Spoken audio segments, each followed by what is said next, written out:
des bonnes nouvelles qui sont en effet affichées à ce budget supplémentaire, puisque parfois un budget supplémentaire, ça peut être le triste constat de recettes qui avaient été surestimées ou le triste constat de dépenses qui avaient été sous-estimées.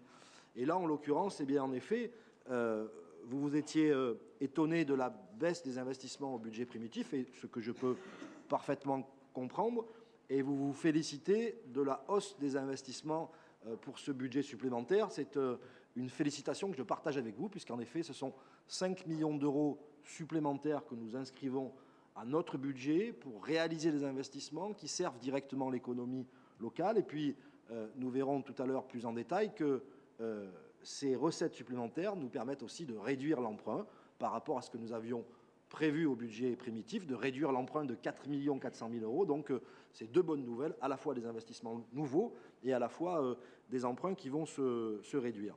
Peut-être peut-on se poser la question, et vous l'avez soulevé dans votre intervention, de ce qui nous conduit à inscrire des recettes conséquentes que l'on n'aurait pas vues ou anticipées lors de la construction du budget primitif. Chacun sait ici qu'il y a parfois des recettes qui ne sont absolument pas prévisibles. Ou bien, je peux le dire différemment, il y a des recettes que nous inscrivons au budget primitif en fonction des indications que nous donnent les services de l'État, s'agissant notamment de la CVAE, s'agissant également des DMTO. Et là, en l'occurrence, les services de l'État que nous avions consultés comme chaque année en temps et en heure, nous avaient clairement fait savoir qu'il y avait une baisse prévisible de la CVAE à hauteur de 300 000 euros. Et donc, par mesure prudentielle, et parce que nous n'avons pas le droit de prendre de risques lorsque nous construisons un budget, nous avions inscrit le juste montant de ce que nous pensions encaisser en termes de CVAE. Or, il s'avère que finalement, nous avons encaissé une CVAE plus importante que prévu et qui nous conduit aujourd'hui à inscrire 1 037 000 euros supplémentaires à ce titre-là.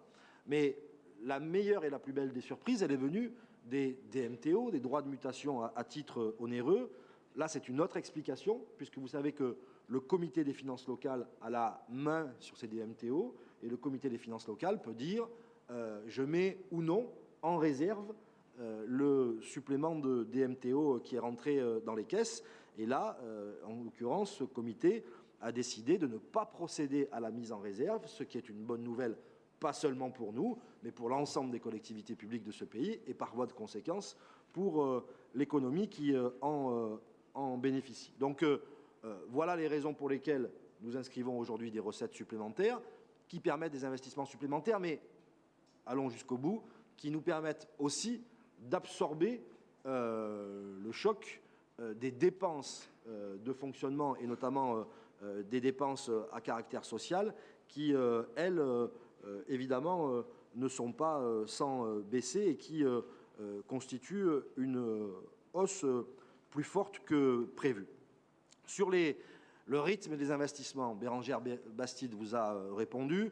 Ce qui importe, c'est de comparer en fonction des tableaux de bord que nous tenons dans la maison, quel est notre rythme d'investissement à l'instant T, notre taux d'exécution, pardon, à l'instant T, en regard de ce qui pouvait être au 25 juin de l'année 2015 ou au 25 juin de l'année 2014. Et donc, nous sommes là dans un rythme qui correspond à ce qu'on a pu connaître dans le passé à 1% près, mais nous sommes donc sur un rythme conforme. Et puis enfin, dernier élément en réponse à votre interpellation, Monsieur Kenneth, sur le personnel départemental, je veux tout de suite vous rassurer. Nous rentrerons tout à l'heure dans les détails pour donner des explications très simples, très claires et pour tout vous dire, tout à fait mécaniques qui expliquent l'évolution des dépenses du personnel départemental. Mais il y a deux chiffres à retenir.